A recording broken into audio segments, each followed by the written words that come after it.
Welcome back to Sweater Vest in the Morning, the wholesome show that offers nothing but genuinity? I don't believe that's a word. I'm the Sweater Vest Gamer, and with me is... Sandman099. And Mr. Sandman099x has been poached like an egg from his own channel to be in the second episode here with me. This isn't a direct challenge to Recv5x because he plays the most boring class in this game. And I watched his video and I heard him talk a lot of shit about this game is not true. And I just swore, which is not wholesome. I do apologize. He talked a lot of guff about this game. Most notably about followers leeching XP, but when you're already playing on set players to 8, that doesn't matter. So he's crazy. And we're just going to pick up a stand at a shrine, and in the last episode we didn't really get as far as I intended, but we're picking up where we left off in a new world here, just because I'm playing this online in private, which means that the map, unlike the recordings that Sandman9 and Recv5 are doing, does not stay the same. I could play it on single player as well and have the same effect, but I chose a different path. Well, I have no idea one way or the other, so you'll have to do as you go along, probably. Because I haven't time I've ever seen in a couple of Recv5x, and the previous episode without me here, busy working on a modding project in the background, so that what you were doing. Oh, I see. Well, in our previous episode, we did the first quest, which was the Den of Evil. And unlike Recv5, we talked to everybody in town and learned who they were and what they,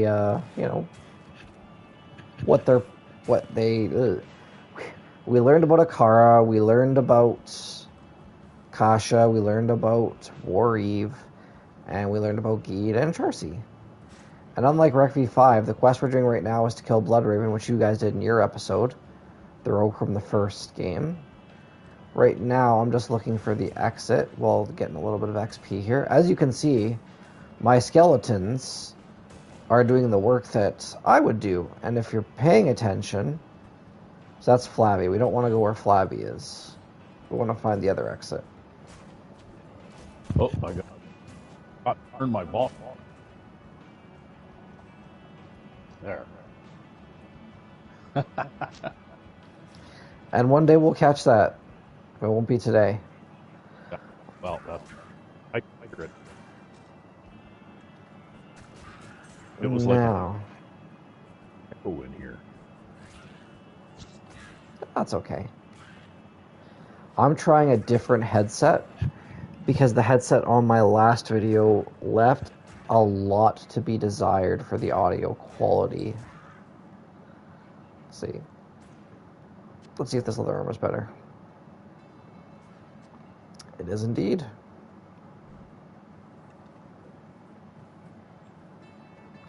Actually, I think we have to go to Flavie to be able to get to the next place because, yeah, there's no exit. So we're just going to kill these guys. If you'll notice, I'm killing the enemies a lot faster than the Paladin can.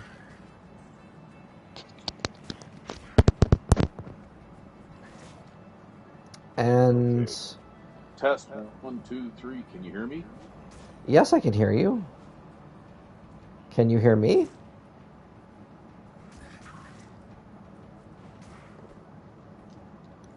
Okay, I'm going to try something here because I've got my headset on, like this. Okay. My PC, and I can hear you through the headset. So I want to see if my headset microphone works.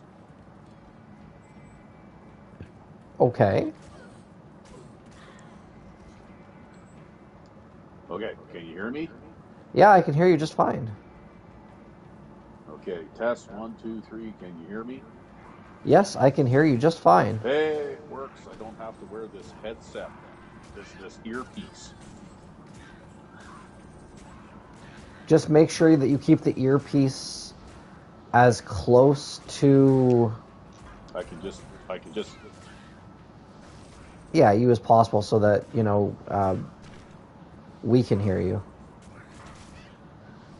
Now, that's Bish Bosch. He is a somewhat, yeah, well, right. Mm-hmm. Go ahead.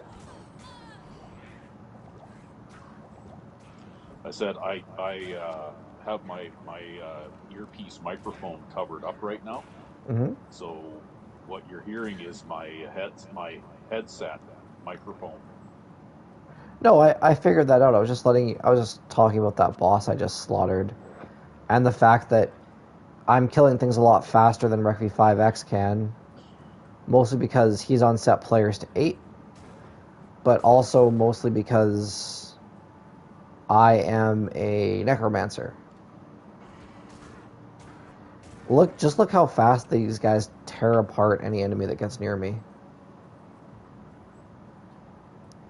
And you've never seen a necromancer summon a skeleton yet, have you? So, as opposed to the set players to 8 thing,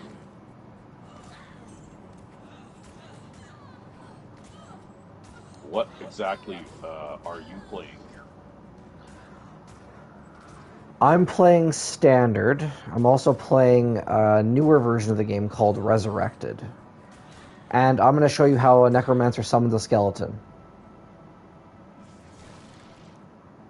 And that's how you make babies. And as requested, that's my gamer tag. It looks like you got 3 of them running around now. Oh, yes, I do. I have 3 points in it. But just because I have 3 points in summon skeleton, it doesn't necessarily mean... Oh, did I? Well, that was stupid of me. It doesn't necessarily mean that when you had 4 points that there'd be 4 skeletons. Maximum skeletons you can have is 8. However, with items that increase your abilities past 20, you can have 10 skeletons. On a PC version of the game, I had 12. So there you go.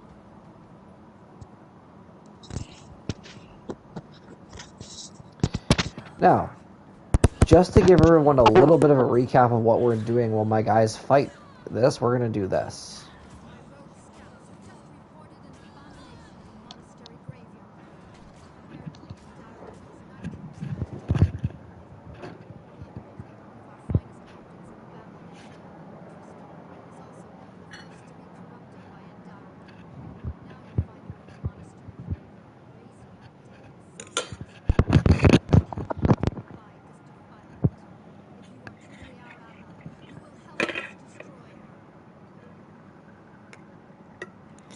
So, as Recv5 gave a little bit of a backstory on, in his video, Blood Raven is in fact the canonical name of the rogue from Diablo 1 that was a playable character.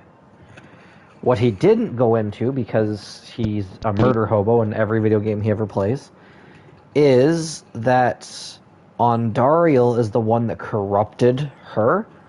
And if you remember the lore that you could find in Diablo 1, especially on the PlayStation 1 disc, where you could just go, like there was an option for it specifically, there is a little bit of lore about the war that took place in Hell, a civil war that led to the exodus of the 3 brothers, Brawl, Mephisto, and baby brother Diablo. Who's Andariel? Andariel is one of the lesser evils. So the 3 prime evils, also known as the Brothers of Destruction, or no, wait a minute, that's the Undertaker and Kane from wrestling. Known as the Brothers, are the prime evils. Diablo of Terror, Mephisto of Hate, and Brawl of Destruction. You have Ondariel, the only female among the evils. Ooh, a skill shrine. Give me a second here. Skill shrines actually make me more skillful. So if we take a look right here, you'll see now that this skill, Skeleton Mastery, which increases the life and attack of my skeletons, is now level 4. And my Mastery is now level 5, making the damage 10 to 11. So things are going to die a lot faster. Anyway, so Andariel is the Maiden of Anguish. She is the lesser evil of Anguish, and her brother Duriel is a giant maggot. And then there are the twins, brothers. There is Asmodan, the Lord of Sin, and Belial, the Lord of Lies.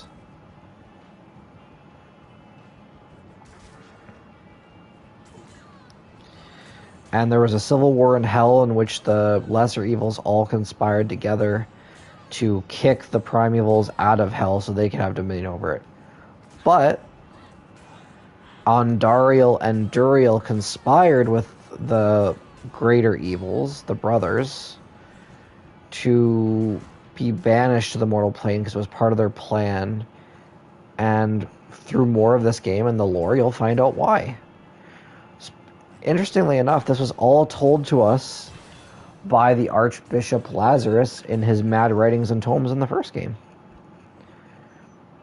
And I always liked going over all the lore stuff in the first game because I thought it was really cool. And I would have been able to summon a 4 skeleton just then, but that skill shrine wore off, so now I'm back to 3 skeletons. And as you can see, they're not as powerful. The damage 10 to 11 is now 5 to 6. So that's not great. We're just going to stop real quick for a second here, because we have a scroll of Identify. Oh, and we're going to equip these gloves right there. And are the boots good too? They're magic. What are mine? So you'll notice that the scrolls in this game function much like Cain. And we will be seeing Cain a little bit later. But not now. Okay, what is this going to be? Entering the burial grounds. We're going to go kill Bloodraven. Now, you tell me who killed Bloodraven faster, me or Recv5x. But first, I need to add these points. Now, I know you weren't in the last episode, Sandman, and feel free to chime in because I'm doing all the talking. But the most important stats for my playstyle are strength and vitality. For strength, the Necromancer needs 100 strength, and for vitality, basically that's where the rest of the points go. The reason being the Necromancer is the only character in the game that cannot regenerate life. Like health passively. I also get the lowest bang for my buck. So for example, in D&D terms, even if I had 20 constitution, I'd still get the lowest hit points in the game. And the lowest stamina. Stamina is for how long I can run, and life is self-explanatory. I get hit enough, and I'll go down hard. And I need strength to equip higher level armor to keep my squishy little self alive.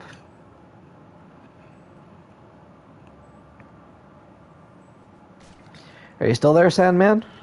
Yes, I am. I just haven't been able to get a word in edgewise. I knew you were going to say that.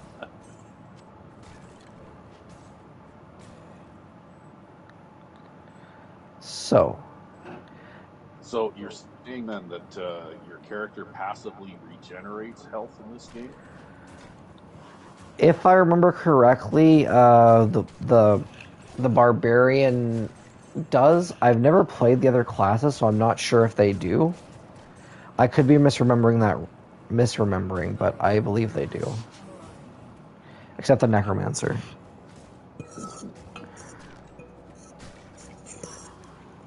Okay, because it didn't appear to me like Recv5x's Paladin would passively regenerated health. It looked to me like he had to use health potions.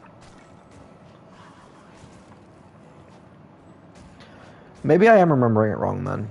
Maybe it's just, oh yes, certain classes regenerate mana, like I'm one of them. But the Barbarian doesn't, and I think the Paladin doesn't? I'm not sure. Oh, I'm down a skeleton. There we go.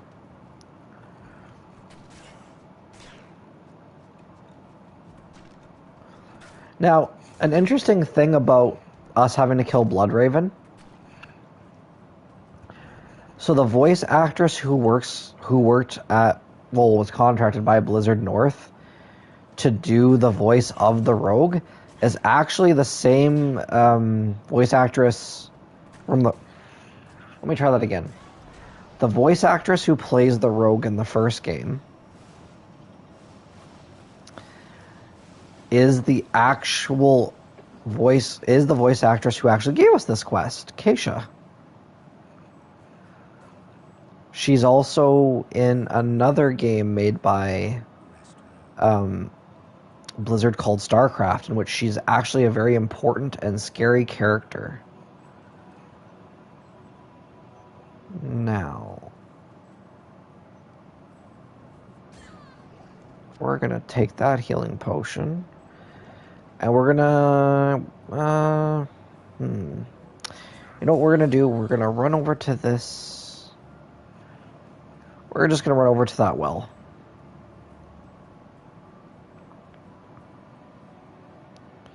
I think we might run out of stamina before then, though. Yeah, we did. So, wells are great because they allow you to recharge your mana, your stamina, and your health. But not just you. So if we had a follower, it would recharge them completely. And if we have pets and they were wounded, like my skeletons, it would recharge them also. Okay, so we'll just take the waypoint. Mm-hmm. Okay, so how come you don't have a follower? Because I haven't done this quest yet. The quest I just completed earns the rogue's trust. Now we'll talk to her, and she'll give us one of her rogues.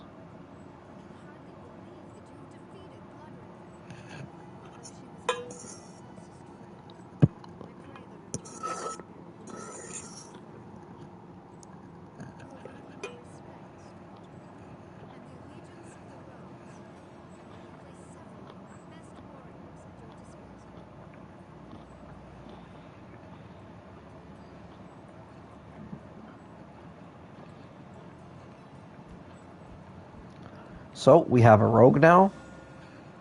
Her name is Elza. Oh, so you actually have a character sheet for her and everything? Yeah. Absolutely. Let's take a look at her character sheet for a moment. So she automatically comes with resistances to cold, lightning, poison, and she's getting a boost from fire from this helmet right here that we got. She also has an inner sight ability. Oh, you're not going to wear it? No, I have something right here that I want to look at because it's a yellow item. This item is also a yellow item. I just want to see which one's better. Typically, what I'll do is I'll give my follower the better armor because I'm never directly in combat. I have really good armor at the end of the game when I'm like level 99 and such, but that's because it's to keep me alive. Whereas this person's going to be kind of taking more hits than me because the skeletons will automatically come to my aid if I get surrounded, not hers. So we're going to go see Akara. And she's actually, funnily enough, if you remember Diablo 1, the same voice actress who voices Adria the Witch also voices Akara. But instead, she has a less restrained performance because they said just be more natural. So she was.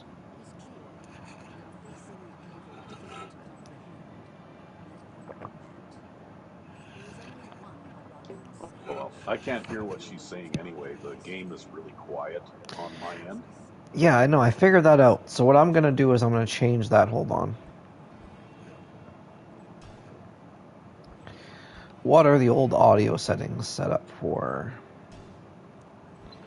There we go. Sound. Music's really loud for some reason. Turn down the music a little bit.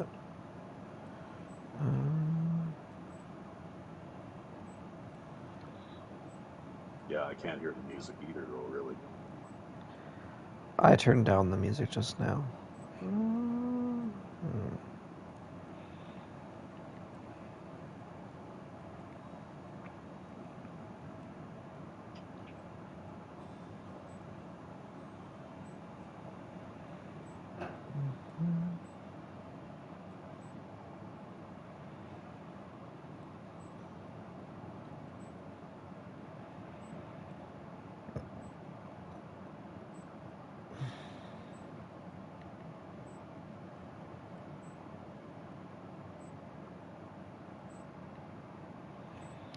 Reavers.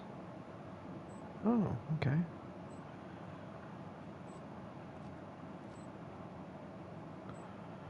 Okay.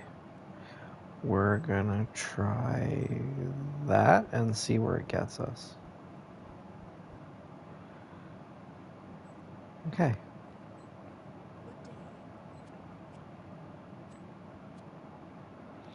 So we're gonna do that again. She gave us the search for Deckard Cain.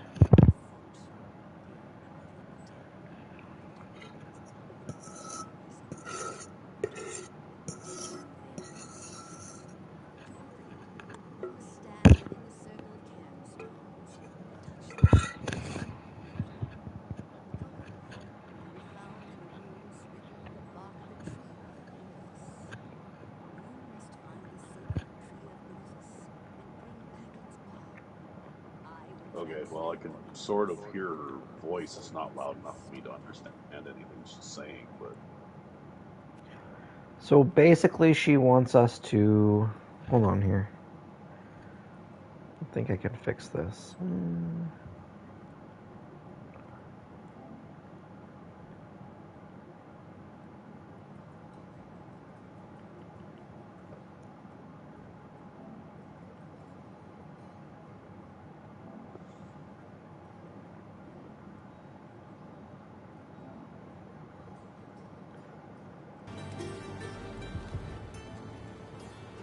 How's that? Oh, there. Now all of a sudden it's there. Tristram is too now all of a far to sudden it's journey there. by foot. Can you hear her now? Dead when you arrived. Yeah. However, Perfect. I can hear the there is music. a magical portal that will take you there instantly. To open it, one must stand within the circle of cairnstones and touch them in a certain order. The proper order can be found in the runes written on the bark of the tree of Inifis. You must find the sacred tree of Inifis and bring back its bark. I will translate the runes to unlock the stone's mystic pattern. So she has given us a wonderfully sick fetch quest. Yeah. But we're going to hear what she has to say about the quest we just did. Because we like to talk to NPCs in my game. Andariel must be made to pay for her sacrilege. So when Andariel corrupted the rogues, it wasn't as subtle as you would think. So Andariel appeared as the sightless eye, the things that these people worship as like kind of their god slash their guild, and she pretended to offer these rogues power. Blood Raven led them, and all it did was actually give them over to the Maiden of Anguish, turning them into dark, twisted reflections of themselves. And yeah, not great. The Sisterhood welcomes you. Oh. I can hardly believe that you've defeated Bloodraven. Though she was once my closest friend, I pray that her tortured spirit remains banished forever. You have earned my respect, These guys get a lot stranger, more voice than I and did the allegiance of the first game Rogues. anyway. I have placed several of my best warriors at your disposal. It depends. Ogdrin wouldn't shut the fuck up about his sign, I can tell you that. Gosh darn it, I swore on sweater vest in the morning. I'm going to have to change this to sweater vest after dark. The bark of Inifis holds mystical runes. Akara can translate them, into our revenge. Talk to Warrior, see what he has to say. You've done well, stranger. I hope all your efforts are worth it. Months ago, I came across a few survivors from Tristram. They said that Cain had gone half mad and could no longer distinguish fact from fantasy.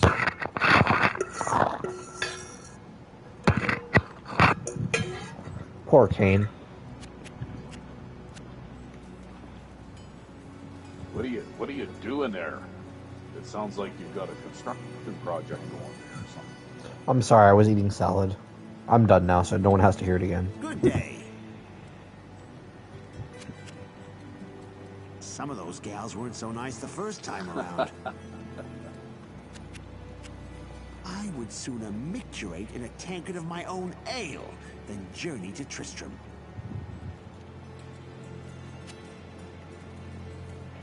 I don't know what mixturate is, but I wouldn't Google it if I were you kids. Greetings. Oh, I like Geed. I already heard that. Interestingly enough, Charcy has nothing to say about Bloodraven. That's kind of weird. If you bring back the bark of Inifis, Akara will tell you how to get to Tristram. Thanks, Charcy.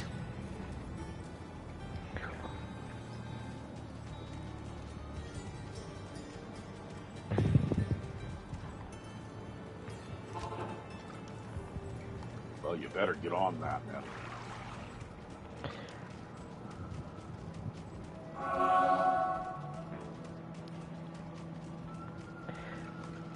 You haven't said anything about the game's change in graphics yet. Everybody moves around so fast, it's hard to keep track of where everybody is and what they're all doing. I mean, I guess? I never really thought of it like that. Oh, wait a minute. I have to go back to town for a second. I forgot there was something. You remember how the Doom Knights were, right? They had like Spider Brain where they would move a few steps and then stop, and then move a few steps and then stop. Yeah, there are still enemies that do that, believe it or not.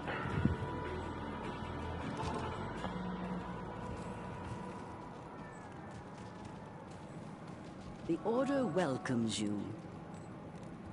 But now you're running around all over the place, and you could move a lot faster than you could in Diablo 1. It's a brave new world.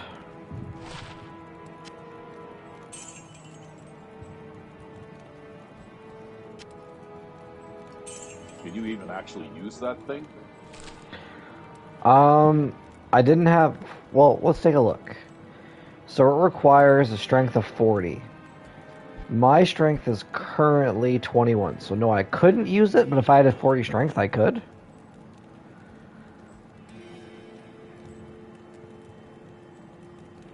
Huh, actually, let's buy that back. Okay, so they don't have, like, archetype limits for what types of weapons you can use?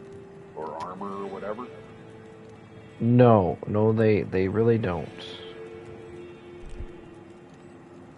Well, sorry, I'm wrong. They do. So certain things can only be used by certain people. Huh, I made it less money. That's unfortunate. So there are set items. Like, for example, Recv5 has Paladin items, some of which can only be used by Paladins to the fullest effect. And, you know, no one can use a wand that's not a necromancer, no one can use a staff that's not a sorceress, and stuff like that.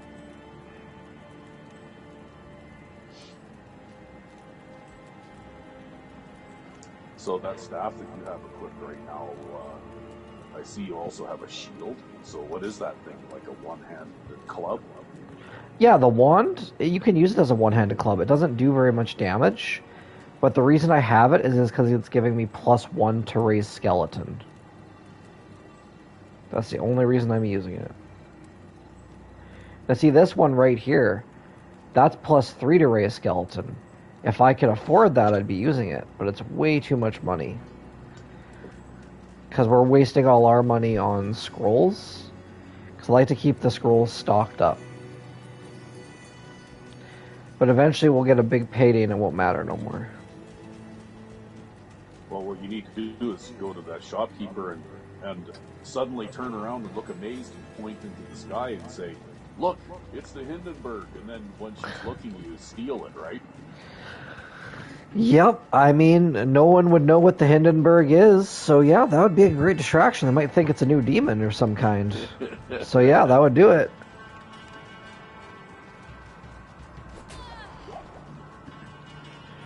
Okay.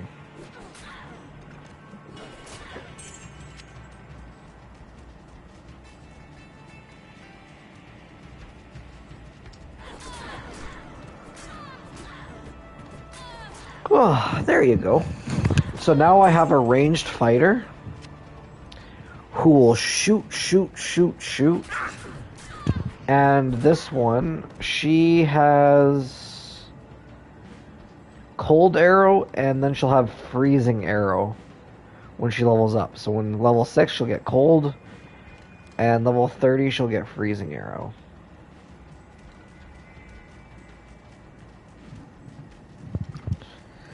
Recv5 usually likes to go for the hireling from Act 2, which is a mercenary that uses a pole arm.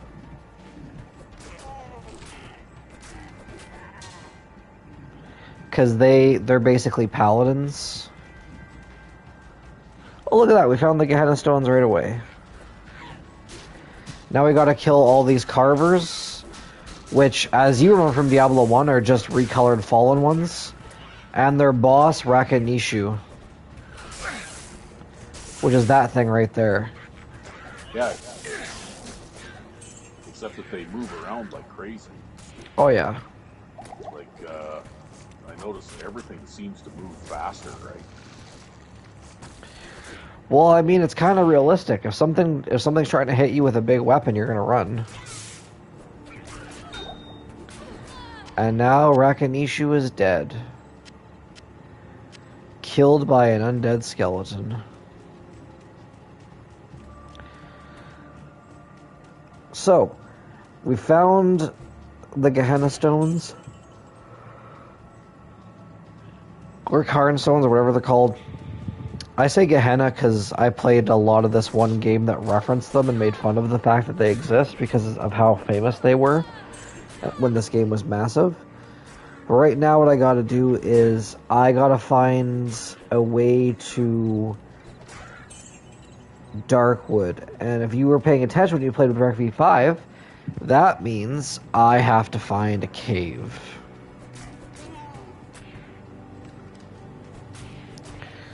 Which means anything that gets in my way from here to there is going to die. And eventually... So is there a day and night cycle here?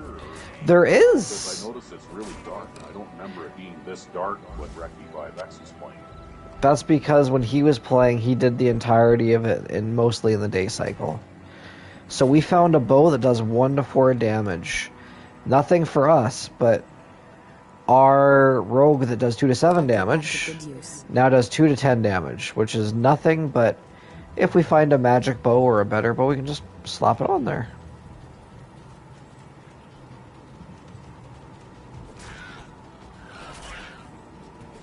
Yeah, like the Needler or something?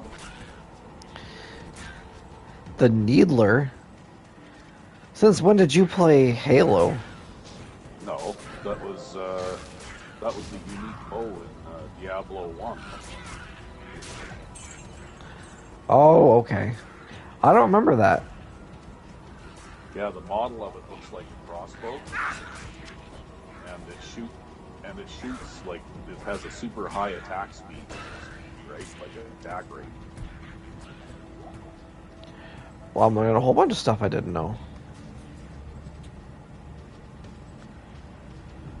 Okay, and now we're gonna go to me. That's because I did play through Diablo 1 at least 3 times, once with each character.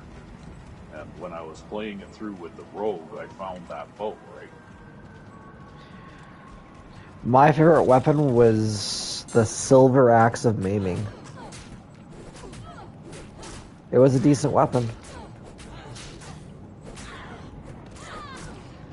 That's what Richer had.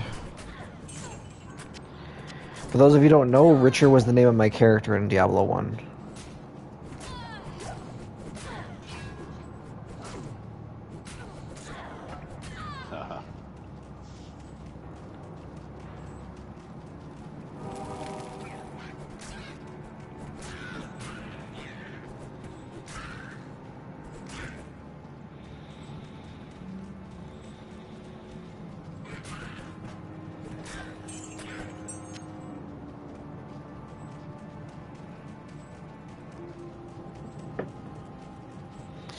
As MC Hammer would say, I'm too legit to quit.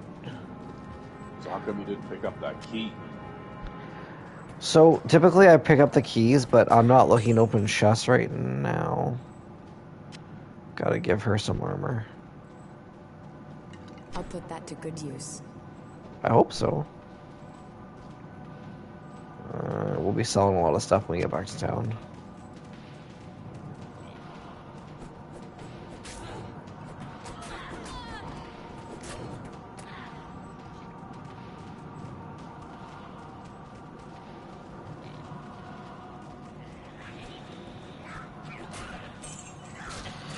Ironically enough, even though I've already killed Rakanishu, carvers, everything, because it's just one character model colored differently, they randomly just say the word Rakanishu. Even in Diablo 3 they say Rakanishu. In Diablo 1 they say Rakanishu. Yeah, I just heard it again. Rakanishu. Rakanishu is the Burt Reynolds of these little tiny demons.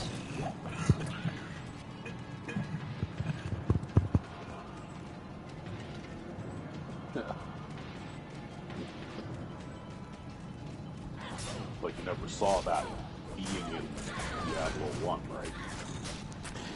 Never saw what? Rakanishu, whoever? I think Rakanishu actually is a boss that can randomly appear in the PlayStation 1 version.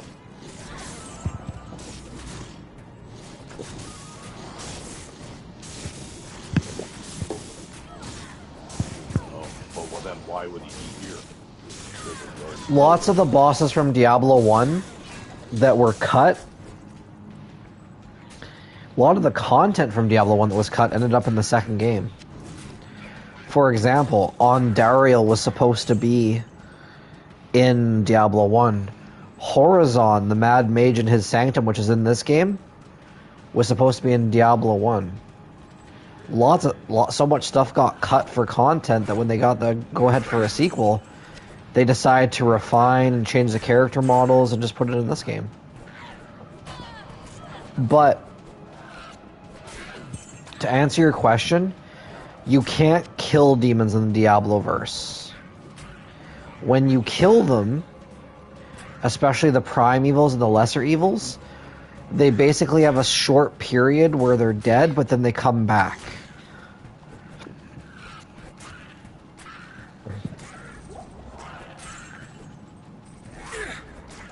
So it's very possible that Rakanishu could be in both games. All three games, in fact.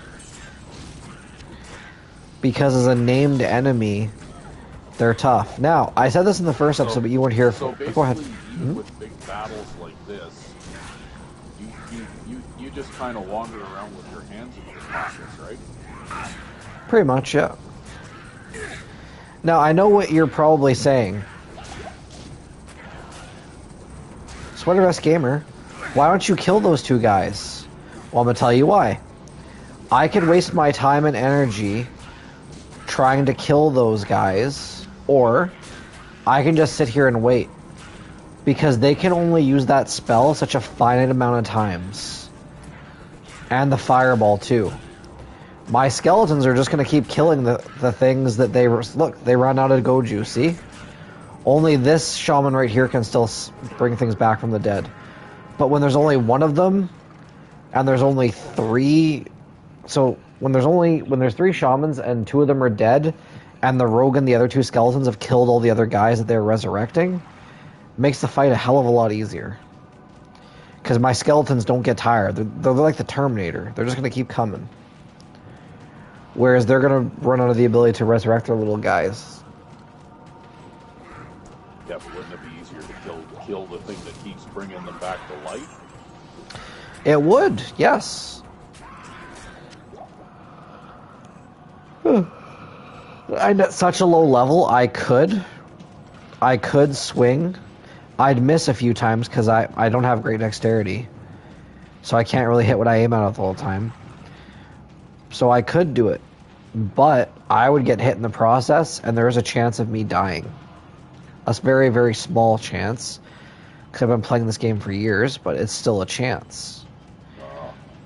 Besides, letting your enemy run out of gas and then just hitting them in the head, yeah, well, what I noticed a lot easier. Recv5x was that he tends to just wade into the middle of the crowd and hack them down, right? That's what. Did you not notice that's what my skeletons do? And there's But 3 of them and only 1 of him. After the ones that the magic using ones first, though. Yep, and the skeletons, unfortunately, I can't control what they go after. They just kind of do pathfinding to go at the enemies. But I do hear what you're saying. But going after the magic user is not always the smart move. In some mobs, the magic user might just be weak and just casting small, tiny little fireball spells or something. And the threat could be the mob of physically tough enemies. So the threat assessment isn't always the same. But yeah, it's like, I do get what you're coming from. It's a good strategy.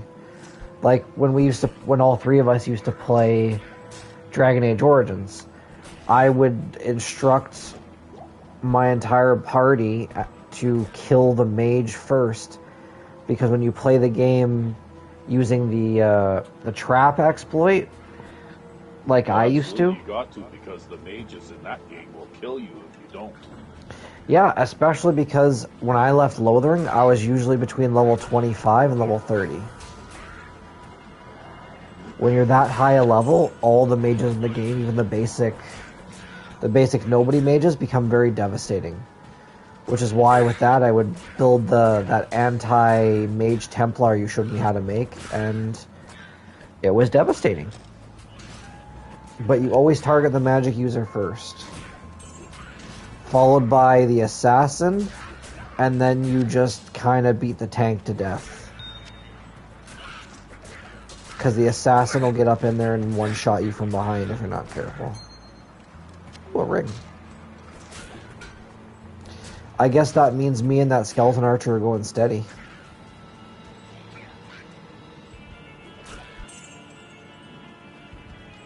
So here, a perfect example of what you asked for. So you see this helmet, the jawbone cap? I can't wear it. Impossible. Okay. See? Barbarian only. Yeah, it says barbarian only, yep. Just like this wand right here that gives me my abilities is necromancer only. Yes, my soft, squishy head just won't fit into this. Yeah, my soft, squishy head won't fit into this jawbone cap with horns. And my shield is broken, so I'm going to drop it on the ground because it's useless.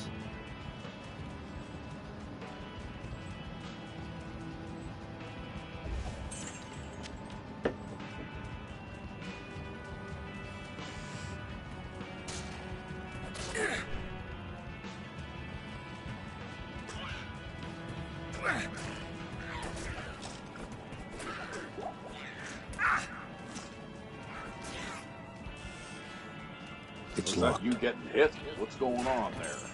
Oh, it was just a stray shot. It happens. But to be fair, my armor and my vitality aren't very great. Recv5 did cite that he doesn't like to run all over the place because he gets hit. But with the character class he builds, what he said makes no sense. Because he would have just the exact same amount of chance of getting hit moving around as he would standing still.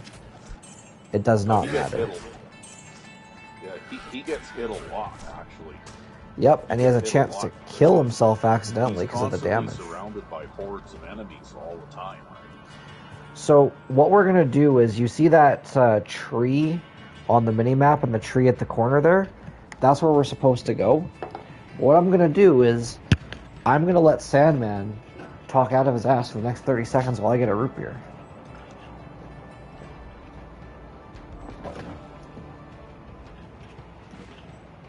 Oh my god. I don't know what to say. I know nothing about this game. You know, like... Whoa, here comes the fight. Comment on the differences, and it's a very... It looks like a very different game than Diablo 1 was. It is pretty different.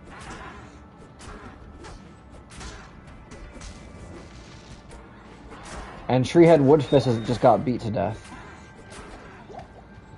And my rogue killed that guy. Yeah.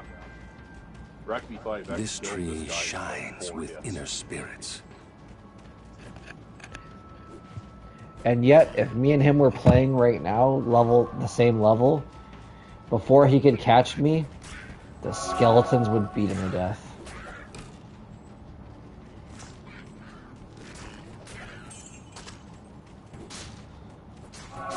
Okay.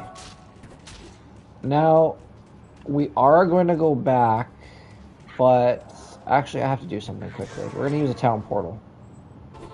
And we're going to check something. I don't know if I got the waypoint for that area, so we'll take... I didn't for Darkwood, but that's okay. We can just go back through the portal. Now we're going to talk to Akara. Ah, very good. I have translated the runes on this scroll. You must find the cairnstones and touch them in the order that I have written. Now, something I said in the last episode that you weren't here for is when you talk to someone about a quest during the quest, when you're doing it, at the beginning of the quest and at the end of the quest, have different dialogue. Good day. Deckard Cain has crucial knowledge about the evils we face. You must find him. See, beforehand, she was talking about the rogues getting their revenge, right? And her dialogue, even though brief, is different. It is too dangerous to travel to Tristram. I won't be leaving here until the way is clear. See, beforehand, it's not like it's groundbreaking dialogue or anything, but remember what he was talking about before when he was talking about Cain? He was talking about he had heard tales from survivors of Tristram about how Cain was half mad.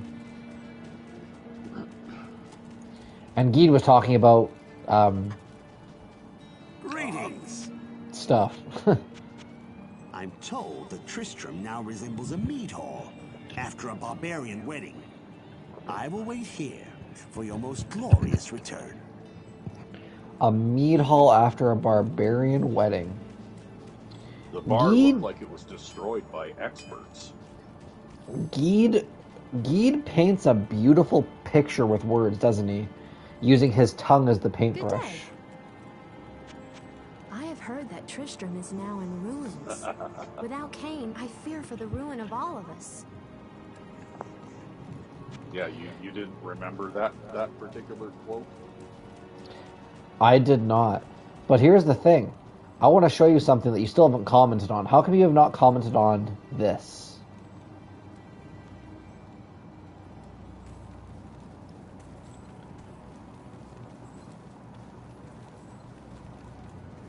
What is that? That's me changing the graphics. Yeah, the graphics changed. Yeah.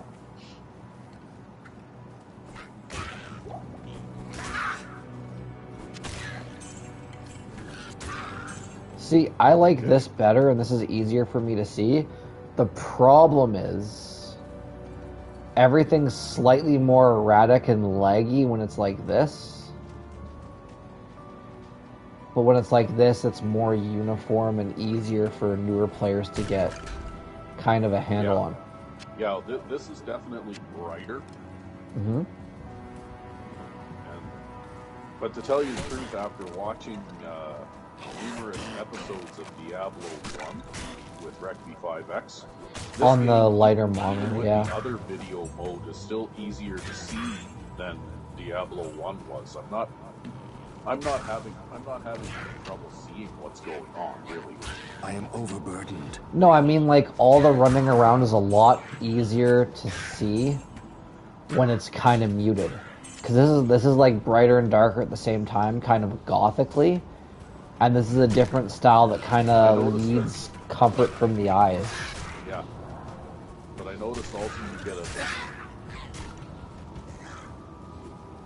Yeah, well, I also notice you get a little bit wider field of view in this mode too. Like, oh, absolutely. It's yeah. See, there's a Carver Shaman.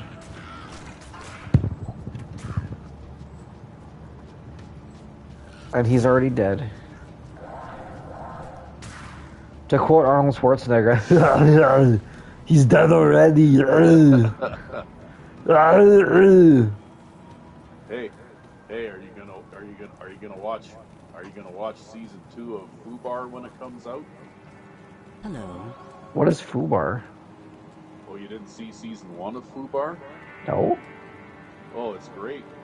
The premise is that Arnold Schwarzenegger is a CIA agent who's about to retire, but he has to do one last mission to rescue an agent whose cover's been blown in Central America, and when he gets there, he finds out that the agent is his daughter. Jesus. When he gets there, does he say "Como estás"? And I forget now. No. But okay. You should definitely check that out. You can watch that on one of your streaming services. And they're coming out with a season 2 this year. Well, that's good. I'm also waiting for Fallout's new season. I, of course, will be watching the new Fallout season with mods. Yeah, I definitely would watch that. I really enjoyed Fallout, actually. Oh, I thought you were saying you'd definitely watch it with mods because of that joke I sent you.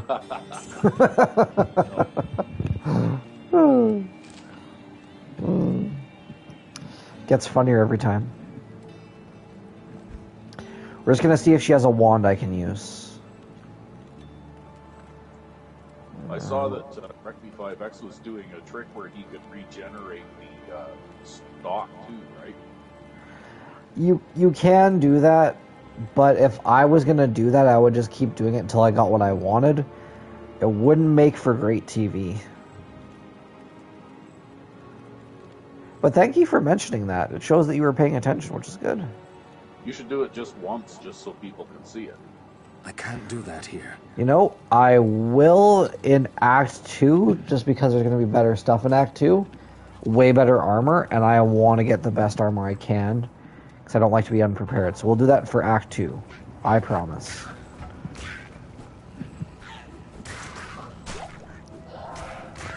You know, it's funny. In Act 2 in Baldur's Gate Dark Alliance 1, you go to, like, the desert mountains, and, yeah, you go to the desert in this game, too. Which is not a spoiler, because Wareve did say that once all this has been solved, he's going to take his caravans east to the desert. So there.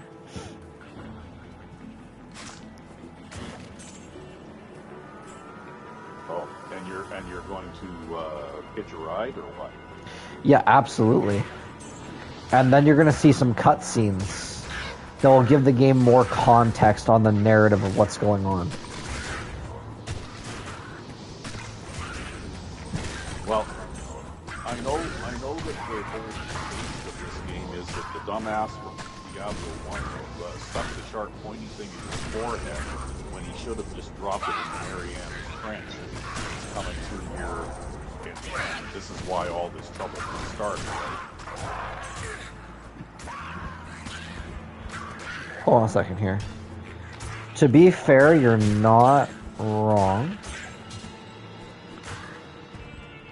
but it was more complicated than that. The warrior from the first game,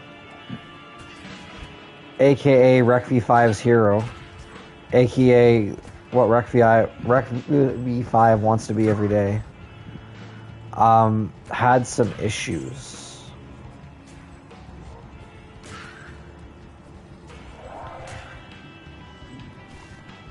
Yeah, well, he went and stuck that thing in his forehead instead of going and finding a ship somewhere and just dropping it in the deepest, darkest part of the ocean. Well, that wouldn't have actually changed anything, ironically enough. And the reason for that is, yes, those shards can contain a primeval or a lesser evil. The problem is, though, that there is a corrupting influence on the shards themselves. And the shards being known as soul stones. So if you did drop that into the deepest pit of the ocean, because of the world of Pandemonium, yeah, that's what they called it, it's not Earth, it's Pandemonium. Because of the fact that Pandemonium is so dangerous, some demon that lived deep within the water would just eat it and turn into a new Diablo. Like an aquatic Diablo, and then the oceans would run red with the blood of all humanity as... Nothing lives at the bottom of the Mariana's Trench except for things that will actually burst from lack of pressure if they come up to the surface. Well, technically speaking, we haven't explored most of the Mariana's Trench yet, so we actually don't know what's down there. We just know that from the science that we have currently, anything except things that have been like conditioned to live that deep down would automatically burst from the pressure. But yeah, we don't know what's down there yet. Actually, did you know that 70% of the world's oceans remain unexplored to this day? Yeah, but anything that would live down there would probably burst too. Could be, or could be highly adapted and highly pressurized specifically to live in such harsh conditions. You know those fish that have the lights on their head and the really messed up teeth that live in the dark? Those scare the crap out of me. And they live pretty deep in the ocean. Yeah, I know, but those things will actually depressurize because if you bring... Yeah, those things will depressurize if you bring them to the surface, though, to the point where their eyes pop out and everything, right? Yeah, because, you know, they wouldn't be able to take the pressure. But, I mean, in the fictitious sense of Diablo dropping it in the ocean, it would be a... oh, that preserved head sucks. It doesn't do anything I want it to do. I'm going to sell it. It would be some sort of demon that lived deep underground. And Diablo would just, you know, open several portals to hell and just send demons through the ocean. So, what we're going to do now is we are going to make a portal to Black Marsh. And we did that because we can just port to Stonyfield from here and just walk over here. Because we have the waypoints. We didn't get the waypoints to Black Marsh because it wasn't time yet. So, we're going to go fulfill that quest that Akara gave us. But first, I gotta spend these points. And then the next points are gonna go into Vitality. So now we gotta see... Now, before I do this... Oh, they're the Karen Stones. I have to say this. You don't actually need to use this map. You can just keep hitting these stones randomly until you get the right order. But for the sake of the map, we'll use the map.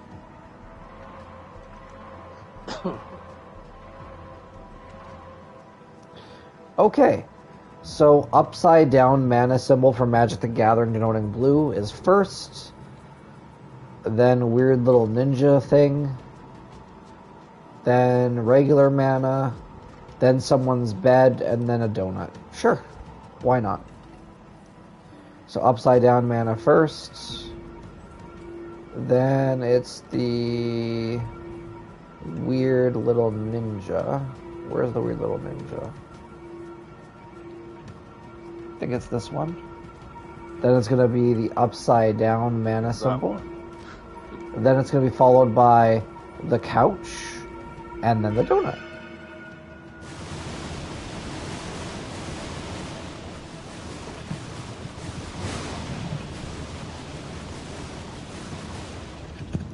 You know, to this day, it still makes me laugh that people think that the pentagram is demonic, where a pentagram is just literally used for protection All against that's evil. left of proud Tristram are ghosts and ashes.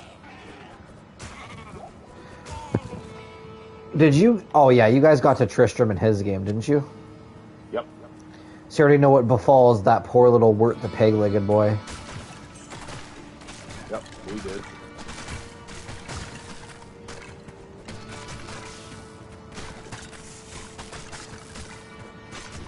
But that's okay. He was a con artist anyway, so.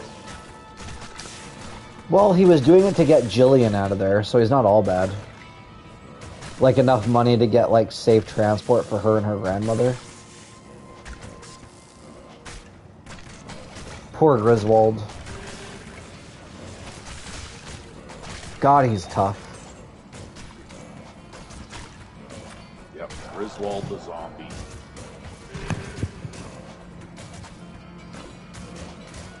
Now, you might be asking yourself, why did Ondariel turn Griswold into a zombie? Yeah, why did Andariel turn? I had no idea that Andariel did that. But She did. She did it as revenge. why? What did Griswold do to her? So, Griswold actually helped the warrior and the rogue and the sorcerer from the first game, or the mage rather, actually fought Diablo's plans and killed a large majority of Hell's forces. But that's not the only reason she did it. She did it, and if you watch the channel Dark Lore Dash, which does the entirety of Diablo 1, including the cut content, Diablo 2, Diablo 3, and Diablo 4's lore, it's because there was a quest that was cut from the game where everyone was seeing strange lights and all the menfolk were being taken away because Ondariel was using her succubuses and herself to lure the men away to eat them. Now, Wirt said he couldn't see the strange lights because he hadn't hit puberty yet, so he wouldn't be able to see them. And Griswold couldn't see the lights either. The reason Griswold couldn't see the lights is because he prefers the company of men. Oh. Now, Ondariel took this as a slight because regardless of sexual orientation, Ondariel believed that she was That's the a lot beauty more. that... Go ahead. Okay, Anyway, that's- Ondariel took it that's as a lot slight. more that I had no idea existed. Yeah, there's quite a bit. And the funny thing is, that lore you didn't know existed was from before you even started playing the game. It wasn't even added later because, remember, it was cut content from the first game. Also, here's a funny thing. Cain is right here. I don't know if Recv5 actually saved Cain or not, but if you don't save Cain, what happens is he will charge you 100 gold for every identified item. If you do save him, though, he's so grateful, he will identify all your items for free. Deckard Cain, if you value your life, leave Well, here that immediately. sounds like a good deal. Save him. Absolutely. Did Recv5 not save him?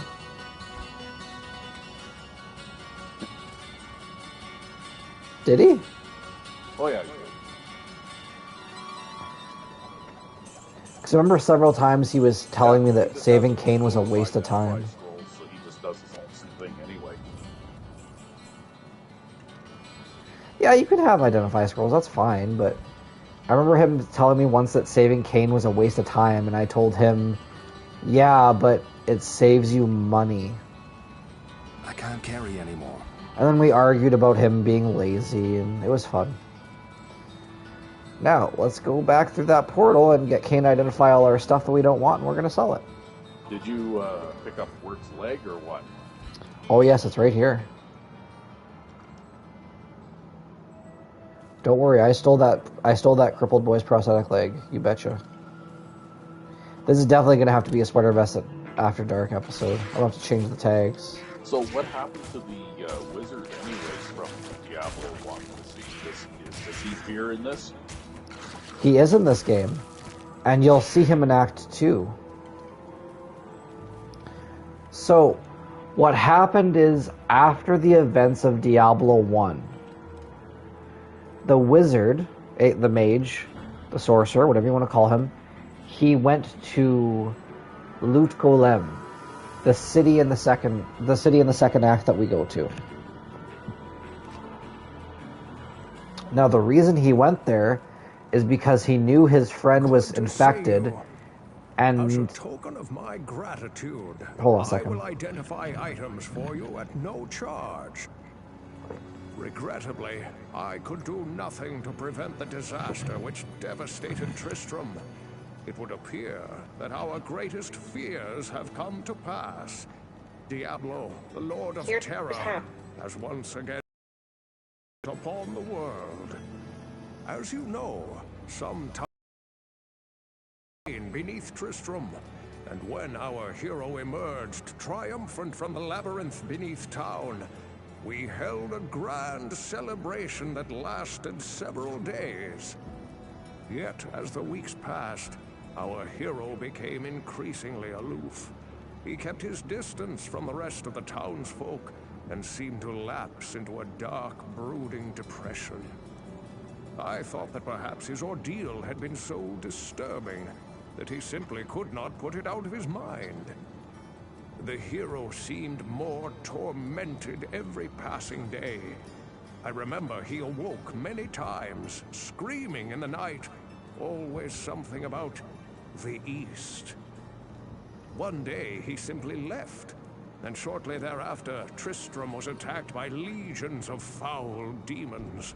Many were slain, and the demons left me to die in that cursed cage. I believe now that Tristram's hero was that dark wanderer who passed this way before the monastery fell. I fear even worse, my friend. I fear that Diablo has taken possession of the hero who sought to slay him. If true, Diablo will become more powerful than ever before. You must stop him, or all will be lost. So, to answer your question, he after experiencing like a literal primeval firsthand, I can't do that here. He decided to take it upon himself to go and get the large repository of knowledge about demons that a mad mage named Horizon had in the East, who had his own Arcanum Sanctum that he built with his mad magic, and he summoned all these demons, so he figured he must know some things. So, what happened depends on who you ask. If you ask official sources, you'll get a couple different answers. Answer A, he was corrupted by the demons and went crazy and thought himself to be Horizon, and you don't talk to him, he just tries to fight you and kill you. Option B, he actually gets possessed by Horizon and goes crazy and tries to kill you. But either way, none of the characters from the first game survive. Sadly. Oh. Do you remember how in Diablo 1 you could always... Yeah, don't you just love a happy ending? Everyone's dead. Who wrote this? George R.R. Martin?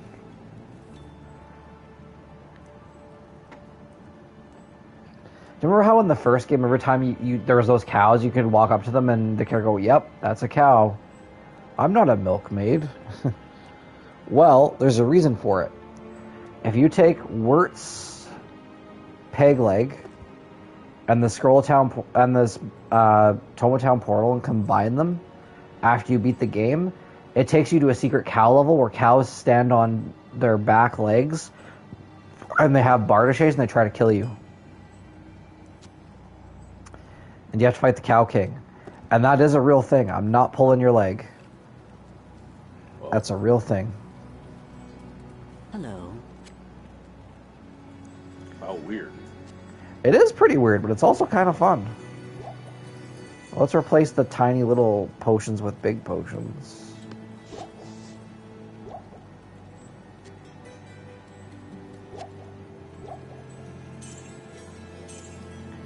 Look at that, I got 9,000 gold now. We got some power in our corner.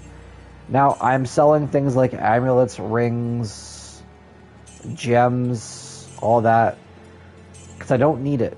Because when I finally do need stuff like that, the ones I need will be dropping, so there's no point holding on to them to combine them to bigger versions of themselves, or, you know, it doesn't make sense to. Yeah. Not unless I was grinding. What's that small thing about the key there?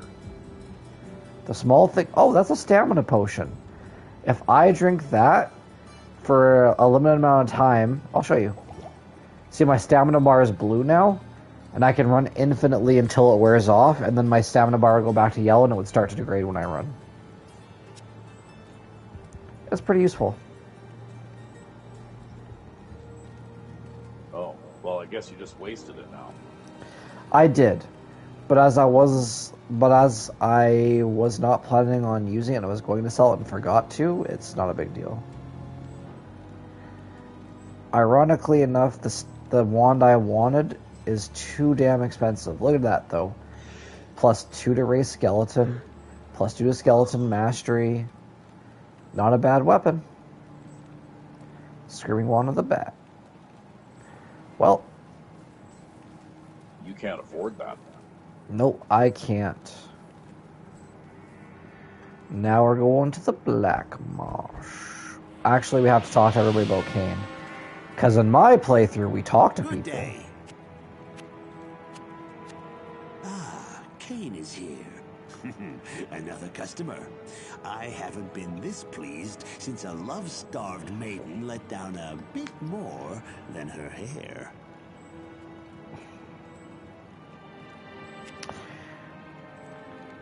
The way that Geed... It's not what Geed says that bothers me, it's the way that Geed says things that bothers me. Also, yeah, he's a cut character from one. Yeah, sometimes when I talk to Geed, I feel like I need a shower. Greeting. When I fled the monastery, I left behind the Herodric Malice, my enchanted smithing hammer. If you can retrieve it for me, I'll use its magic to strengthen your equipment.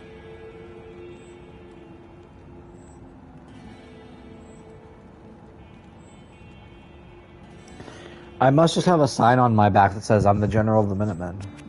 That's right. Another quest needs your attention, General. Actually, you know what? Preston Garvey really is the General of the Minutemen. It's just a cover-up, a disguise, right? He convinced you that you are the General, even though he bosses you around all the time, right? He's just a lazy guy. He doesn't want to do nothing. Charcy is wasting her time and talents using an inferior hammer.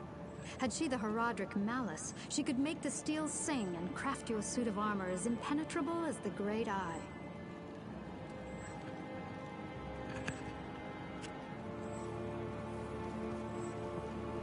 Well, sounds like you better go get that hammer. Yep. And if you believe what they said at the beginning of so back in the day, so the Butcher's character model from the first game was changed and put in this game twice as bosses. Both of them are called the Smith, so it was believed they're triplets, but the Smiths are brothers and they'd have no relation to the Butcher. So there you go. You have risked your life to rescue Cain. We had to kill the Smith. Thank you. We must seek his counsel immediately. Excuse me. Actually, in Diablo 1, I always thought that the Butcher there was like another demon type later on in the game that basically all looked just like him, right? Yeah, the Mudmen. Except they didn't have weapons. I mean, I guess the Butcher didn't either. They didn't really show his cleaver. He just swung his big meat hook at you. His fist, kids, his fist. The retrieval of the Heraldric Malice is not without risk. Our monastery is filled with voracious hellspawn. That was probably because Best of be a careful, technical my friend. Limitation. reason, though, right? Technical limitation, yeah. See, I was never able to get a straight answer with that when I was looking. I couldn't figure out if it was a technical limitation or if it was just something that was cut for time. But I'm probably going to guess that it was probably both. Because if it was a technical limitation, right, that would mean that they had to implement that weapon just for his character model. And they would have to take it away on all the other ones they were using, like the Mudmen. My ears need a rest. Just find it and bring it back quickly. And Wareve. Good day. Well, it doesn't look like anybody has anything new to tell you about it, so just go get it already. It's the lore. You're never going to hear about it from Mr. Murder Hobo. I'm sorry, Recv5. I'm sorry, Siegfried Stoffen, Murder Hobo. And arrow, or a draftsman pen and paper, so Charcy needs the Heraldric Malice with which to ply her trade. I mean, not everything you're going to hear from these guys is a winner. But if we're here, we might as well listen.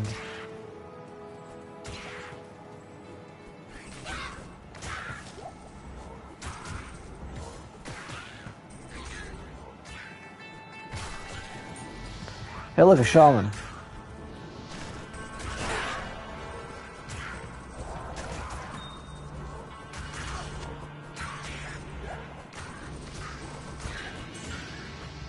So what's that thing brought there, that shield-shaped thing? Oh, it's just an armor shrine. So what it does here is it increases my defense by a particular amount. If we go into advanced stats... Oh, it's not going to show us. Never mind.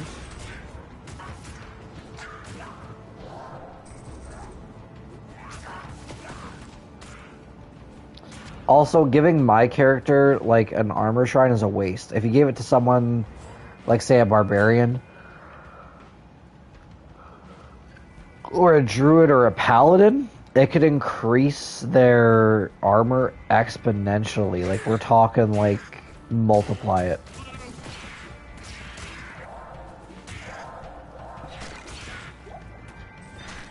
So how do you like the way I play the game? I stand there. Yeah, well, it looks to me like mostly you just run around and stay out of everybody's way. Pretty much.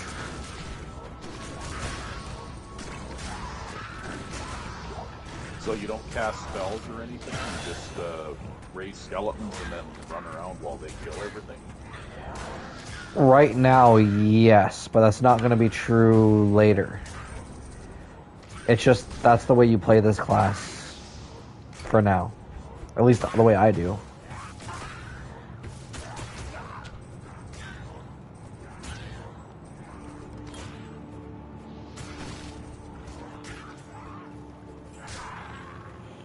See? Well, I was looking, that shaman ran out of the ability to summon his guys back from the dead. Hey, another boss. I wonder what this guy's name is.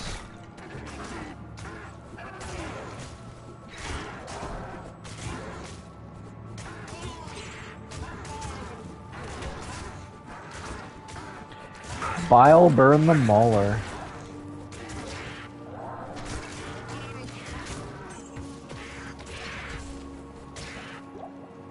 A superior wolf head.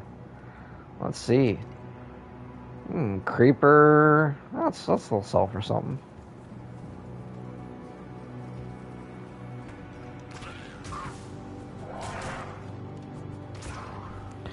That poor Carver shaman didn't even get to resurrect anybody. Because that skeleton caved his head in.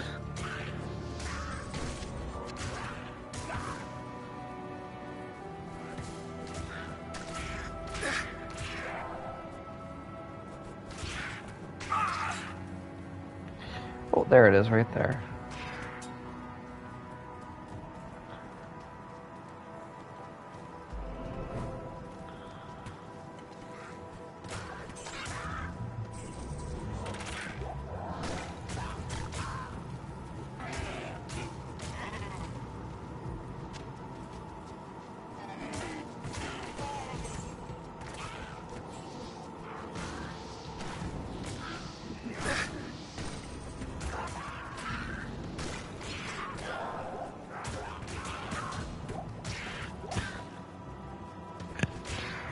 Did you know that you can, players can fight other players in this game? Really? Yep. Why would you want to do that, though?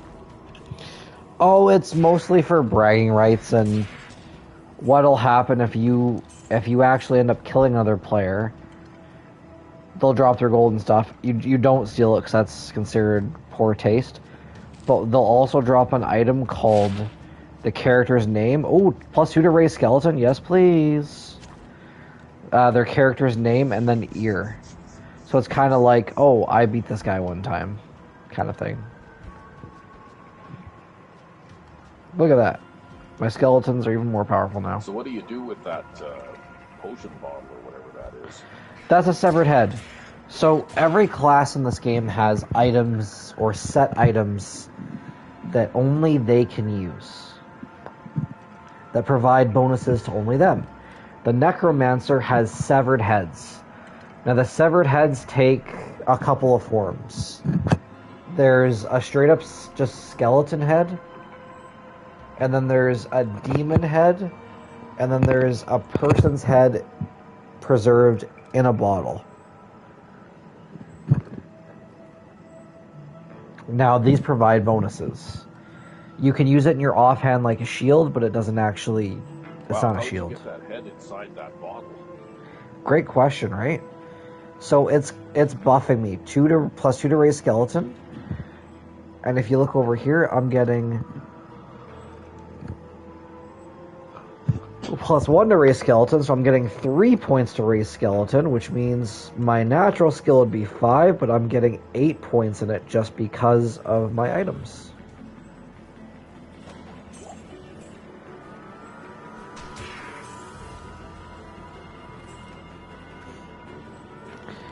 But anyway, oh, an experience shrine. Experience shrines are great because I'm going to get so much XP now. If I come into contact with any monsters, that is.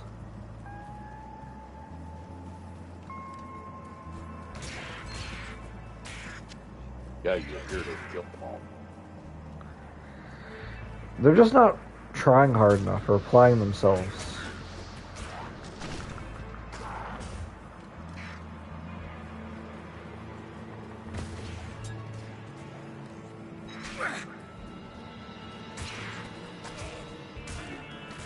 Kill those goatmen.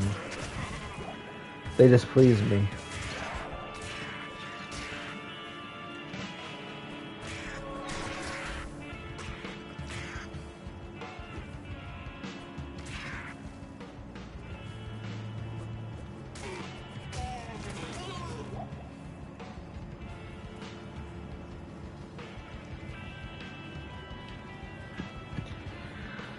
So out of the 2 classes you've seen so far, which one do you think is the coolest, I guess?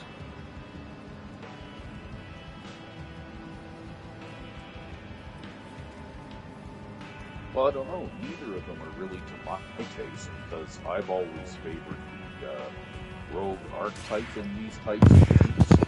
Oh.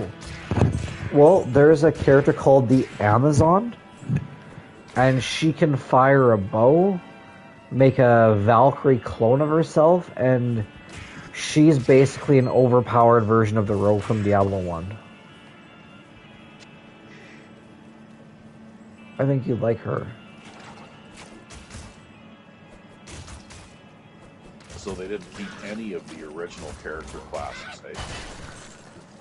They did not, except in the new Diablo game, Diablo 4, they brought back the rogue class.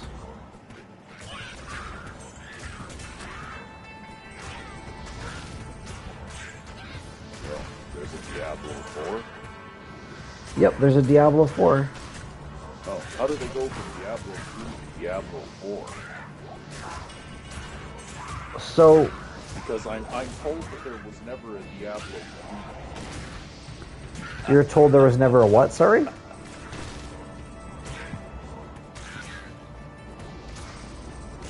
No, the person I talked to about this disliked Diablo 3 so intensely that he basically says there was no Diablo 3, it never happened. Recv5. Yeah, his reason for that is stupid. Do you want to know why? Well, maybe not to him, though. So, the reason that, okay.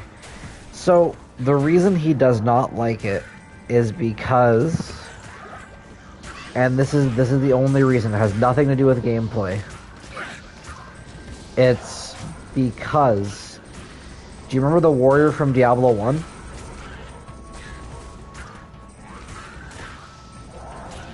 Just where you say yes? Yes, I do. Yeah. They retconned it after Diablo 1 came out, which they wrote a book, so it's not even Diablo 2 or Diablo 3's fault, because they have more books after that. They retconned it so that the character has a name.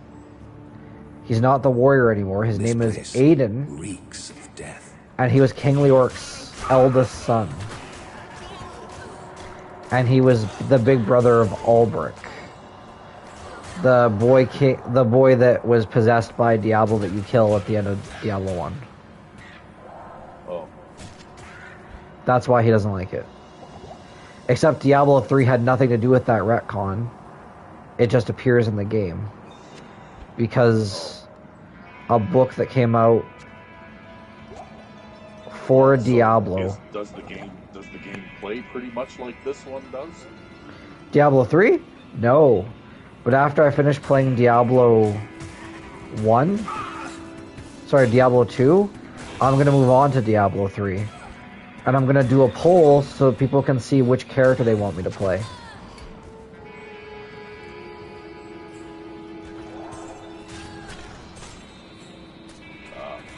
Because what I found with some of these games, that they go on for more than one or two versions, is that the developers seem to feel the need to change the way the game plays.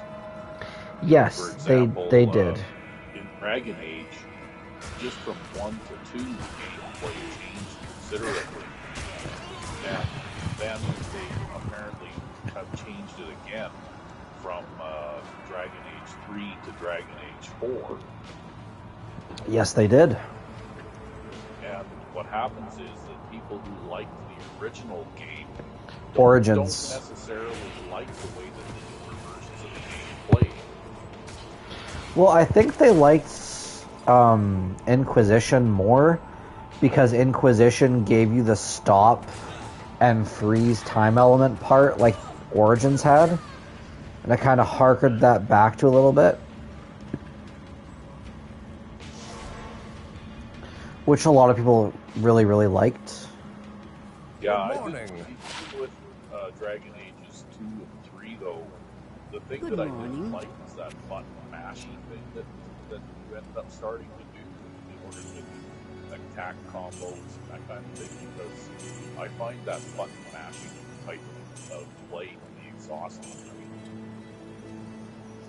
I don't disagree with you. I find it exhausting as well.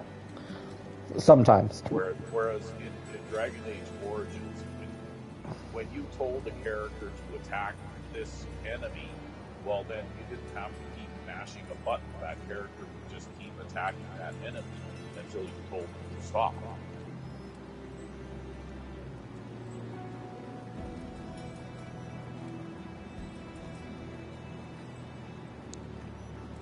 Whereas in Dragon Age 2, even, the character that you're controlling, in order to make them attack, you had to mash a button really fast. I didn't like Dragon Age 2, I'll be honest with you. And same thing with Dragon Age 3. I just got tired of the button mashing, and to tell you the truth, I never ever did finish Dragon Age 3. I played it most of the way through twice. But by then I was so tired of it, I just couldn't finish it. And that's because I found the button mashing thing to be exhausting, and I also found that when you travel back and forth to a specific area, often all the enemies you defeated the previous time you went through would all be completely respawned again the next time you went through, that kind of thing. I found to be exhausting too.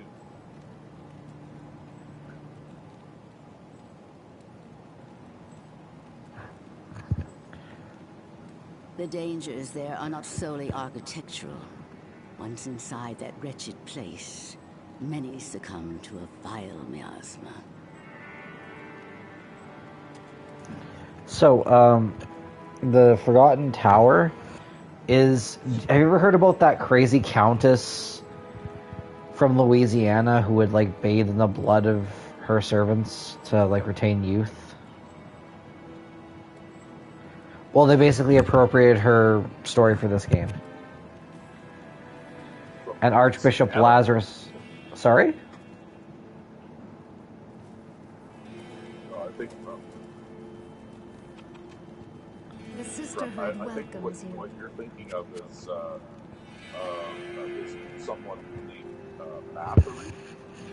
Yes, that would be them. Yeah, Sorry, Eastern Europe, yes.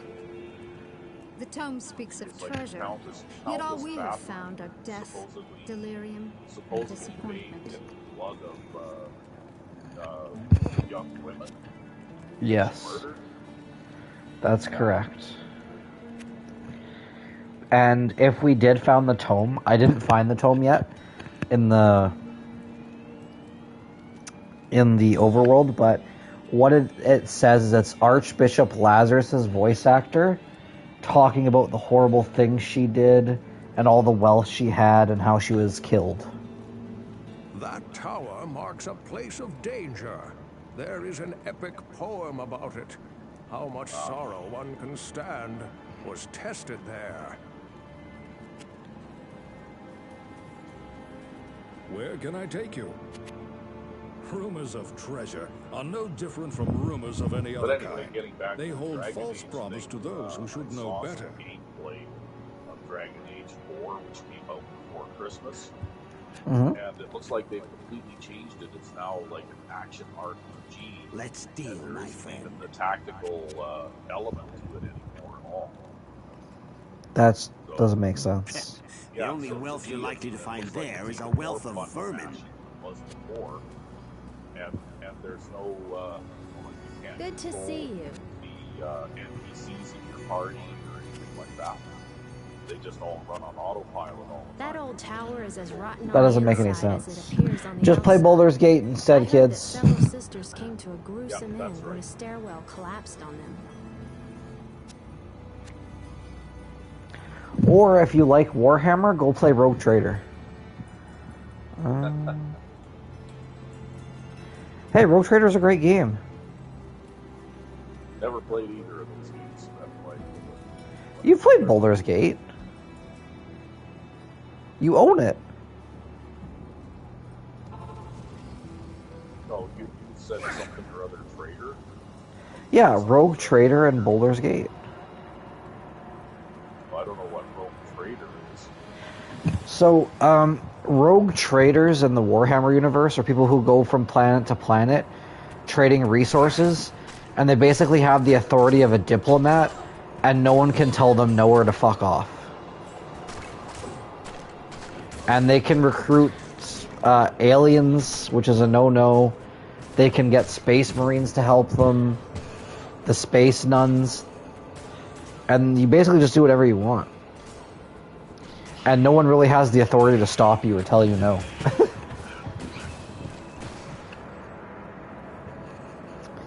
Yep.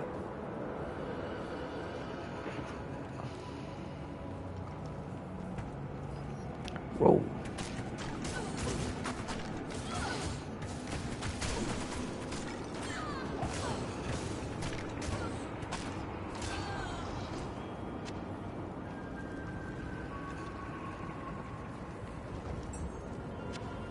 Yeah, but Baldur's Gate's pretty fun.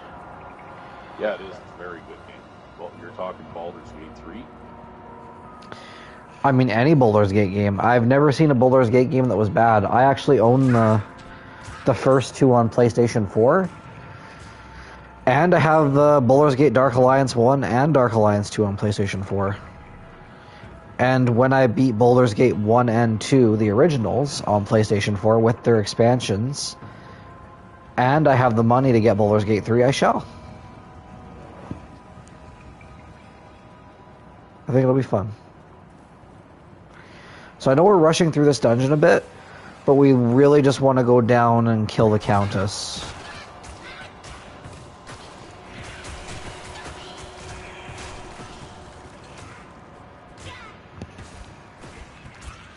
Our quest log updated. Dispose of the evil Countess. Hey, another preserved head. We'll take that.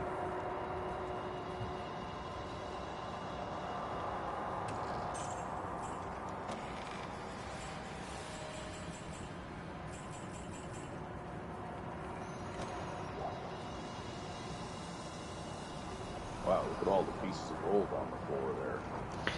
All that glitters is gold.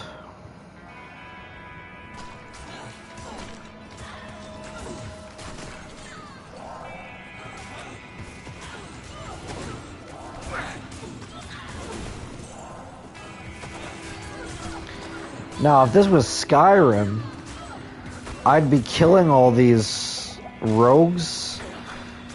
Oh, there's the Countess.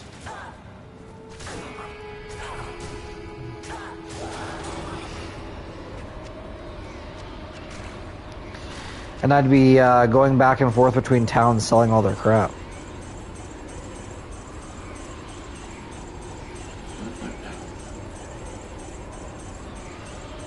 Treasure hunting.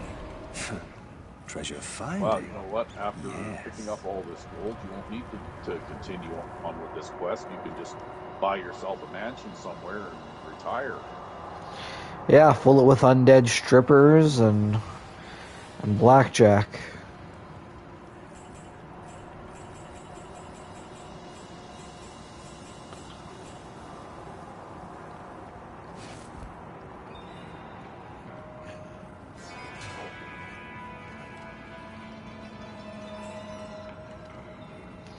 I was watching Gladiator with my wife the other day. The original. Yeah. And the sequel. I hate the sequel. Anyway, I was watching Gladiator with my wife, and I said, I just love the Gladius. And she said, why? I was like, as far as short swords go, it is the perfect balanced short sword of the Bronze Age and the Iron Age. It's just... mwah.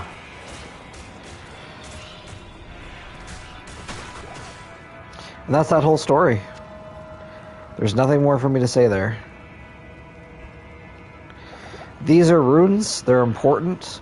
You can combine them together to make bigger runes. And if you have something that's socketed, you can put them in like, say you inserted this one first and then this one. They would make rune words, which provide permanent buffs to what you're giving it to. They could be +1 all skill levels, elemental resistance, stuff like that. It's for high level play. Basically, you see it in nightmare difficulty and hell difficulty. And there, you learned everything you need to know about runes. Anything more, you'd be going on the internet to find out. Oh, a hunter's bow. We need that. Because her bow is really crappy. I'll put that to good use. There we go, 6 out of 15.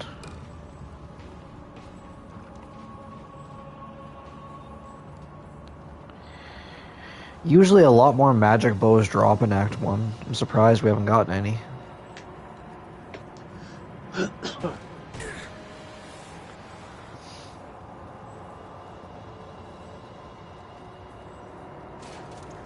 Well, I see they still have exploding barrels.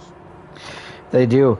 I can't tell you how many times I was playing a mage in Diablo 1 and accidentally killed myself. Before I realized you could just use charged bolts. Not charged bolts. Yeah, charged bolts to just make barrels go boom. Yeah, to just destroy the barrels from a distance. Exactly. I'm gonna take that to the Jawbone Capital sell. Class items usually sell for a lot of money, The ones that sell for the most are has anything to do with the sorceress. The ones that sell for the least are the assassin's weapons. Good. Well done, my friend. Courage and opportunity together have created in you a kind of alchemy. Thanks, Kane. I can't do that here. Your rewards are well earned. To us, the tower was nothing more than a headstone looming over a long forgotten. It's called beer, Kane. It's not that impressive. Good day. And as soon as I say that, everyone who watched me play a Bard's Tale is like, but William Hobbs was a king or a god.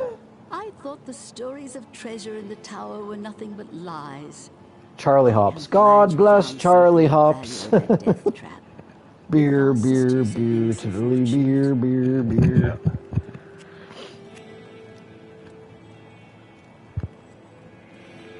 Nope. One race skeleton, one to bone armor? No, I don't think so. I had that game too. I think I had that for PlayStation 2. Yep, you did. Well, you still do, unless you sold it for monies. No, I've still got a whole drawer full of old PlayStation 2 games and PlayStation 1 games, but it's been so many years since I've looked at them, I don't even know what I have. I still have a functional PlayStation 2 and a PlayStation 3. Me too. My parents used the PlayStation 3 to watch Netflix. I'm just kidding. They discontinued that service on Netflix a long time ago. Like a year and a half or something. But that's where I was watching Netflix back on the day. Yes, yes, yes. Ooh, yeah, I'm gonna get this one. 2 to raise skeleton or 1 to skeleton mastery. We're playing Madden 12 on PlayStation 3 right now. Exciting.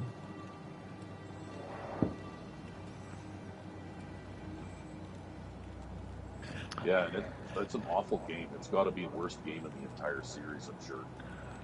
Why is it the worst game in the entire series? Well, Recv5x is controlling the offense, and he never passes. Like in a typical game, he'll hand the ball off like 62 times, and I think we have gotten to like week 13 or week 14 now, and we're undefeated.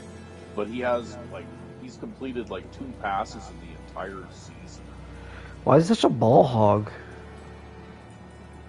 No, that's how bad the game is. When you can do nothing but run the ball all the time, and the AI defense can't stop you. Oh, whoops! We have to talk to more NPCs. Yeah, like it is. It's a terrible game. That doesn't sound great. So how far did he get? I don't remember. He's a little bit further than this yet. He actually recovered the hammer and then did a few other things too, right? But he didn't fight on Dariel. He got to the entrance of the temple or something, right? So he didn't fight on Dariel yet.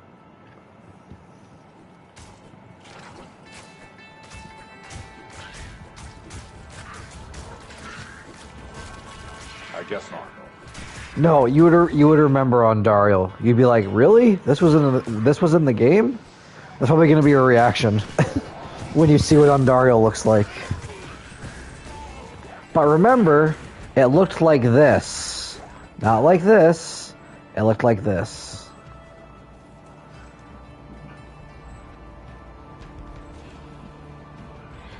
You're gonna flip out when you see Andariel.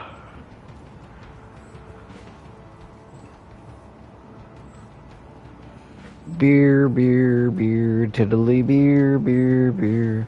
When all folks had to drink was buckets of tea.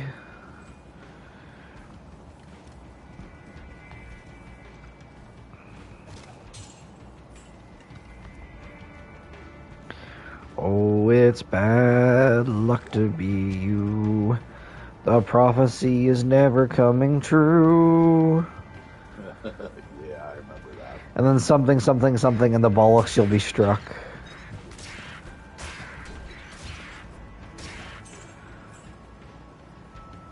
Yeah. I seem to remember that in that game, too, when you finally get to the end of it, it turns out that the princess or whatever that you're trying to rescue is actually the villain. Yes, yes it is. But you can decide that that doesn't matter and become her love slave. And all of the little trolls and stuff that you were killing all along the way were all just trying to prevent you from freeing her, right? Kind of. A lot of them were just random chaos minions, but yeah. Most of the people that you kill were the good guys trying to stop you using bad means. Because they could not let you, you know, screw over the world.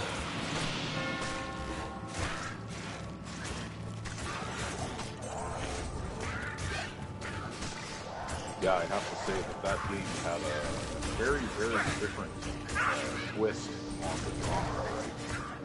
Well, yeah. I mean, it was really fun, and I played it from start to completion on my channel.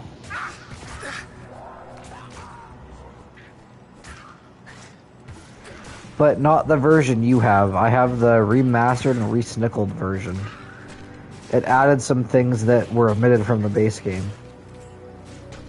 Like New Finstown. Goddamn Vikings.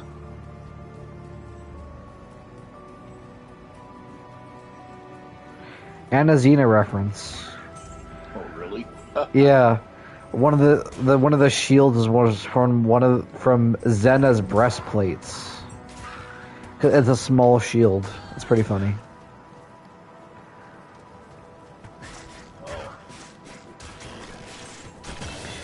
Also, when you go to beat the Bard's Tale, right?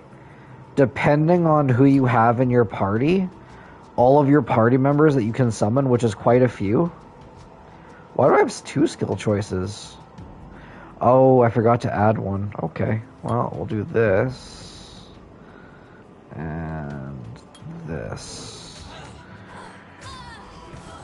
Say hello to the newest lady, Courtney. Anyway, so when you ask your party members for their opinion, whether you go with the old crusty druid or the woman who might be a demon, they all have different things to say. Like the hag who heals you says, I'm living proof that you can't judge a book by its cover because she looks like she curses people, but all she does is heal you. In fact, only the stupid summons that you have side with the with her. All of the smart summons literally tell you to go with the druid, which is funny.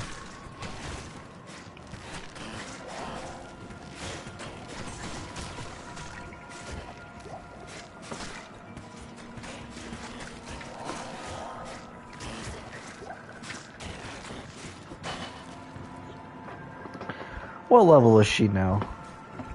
She is level 8 and I am level 11. Oh, it's bad luck to be you.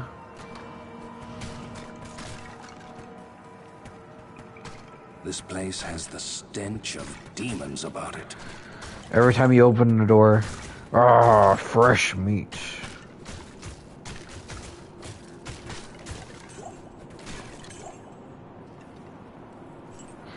So what we're gonna do is we're just gonna get the waypoint and then we're gonna call it quits for tonight.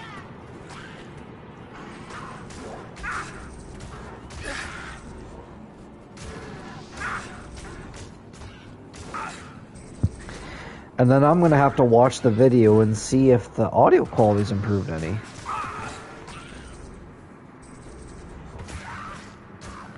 You still there? Well, it sounds fine from my end now. First little while I couldn't. Yeah, first little while I couldn't hear the game, But then you did something and it's been coming in nice and clear, and it has been for quite a while now. No, I'm glad, but I didn't mean the game itself. I meant like my audio quality, because I was using my other headset, and my other headset's not great for the first episode. All right, that is it for tonight. I am the Sweatovest Gamer.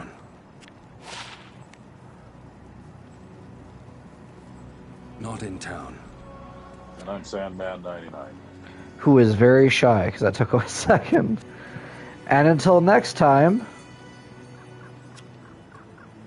do you have anything you want to plug before you leave? No, it's because of the lag, right? Oh, right, the delay. Do you have anything you want to plug before you go? Yeah, there's about... not really, no. I mean, if you want to see a different take on Diablo 2, then have a look at Recv5x's channel, because he likes to get in there and mix it up and hack and slash. That's right, he plays the game wrong. Different playstyle than what you see here. Well, to be fair, the Necromancer has quite a few skills. Let me open up skill tree. There's Poison and Bone. I don't think there is any right or wrong. Oh no, there is wrong ways to play this game. They're hilarious. But there's Poison Dagger, there's Poison Explosion, there's Poison Nova. The Necromancer is one of the best casters in the game, because all of his stuff does magic damage. Now I know what you're thinking. A magic attack doing magic damage, yeah, okay. But the Sorceress and everyone else does elemental damage, right? So even if they can be immune to poison damage, they can't be immune to magic damage, because there is no resistance or immunity to that, which is cool. And then there's the curses. The curses can do wonderful things, like this one right here, Recv5. Recv5 damages an enemy, slows an enemy, makes them weak, and amplifies all the damage I do to them. Yeah.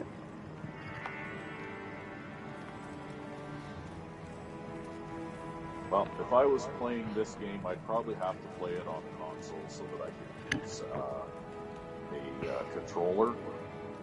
I'm playing it on console right now. Game on my PC, but because it's mouse and keyboard, I don't. You know, it doesn't have to be. Yeah, because I'm not a mouse and keyboard guy, right? Like, I've never been. Yeah, but Recv5 could literally set it up for a controller for you. It's not hard. Also, I'm playing it on console right now. Yeah, well, maybe someday. I don't have any shortage. Yeah, I don't have any shortage of things to do. And no, there's really too much. This type of game, this is something that I would say that there's no real advantage to playing it on PC over console, because it looks to me like the game is pretty much the same either way, right? Oh yeah, it doesn't really change too much. Because I've seen the PC version of the game, and I've just seen the console version, and to be honest with you, I don't see a difference really.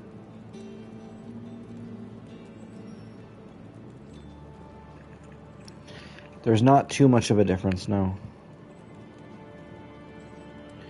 I mean, actually, that's not true. The versions are different, and this is a remastered version of it that has a lot of MDR, or whatever it is, that makes Recv5's head hurt.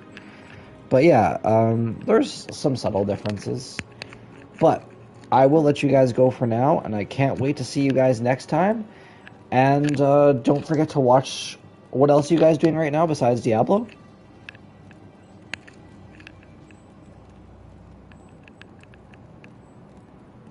Oh, we're doing all kinds of things. We're doing, I mentioned, we're doing Madden 12, and we're also doing Madden 05, and we're doing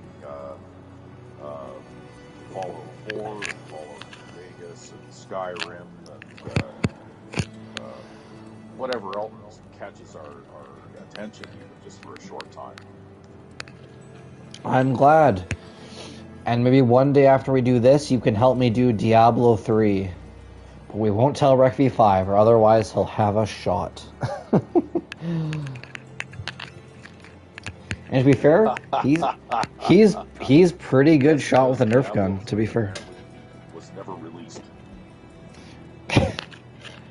Yep, he's one of those flat earthers when it comes to Diablo 3. All right, kids, stay safe, be good, and remember, Yeah. To tell you I'm watching. When I see this game, Mm-hmm. When you see this game, yeah. Boop, boop, boop, boop, boop. I would have been put off by this. I would be off-put by this game a little bit if I was expecting more of the same of Diablo 1, because this is considerably different. It is. It very much is.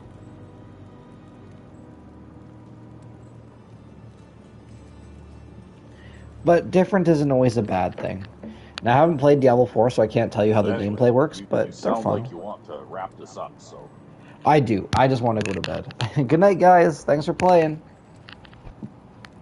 And stay safe, and remember, Diablo 3 does exist. all right, good night. No matter what Recv5 says. Bye-bye.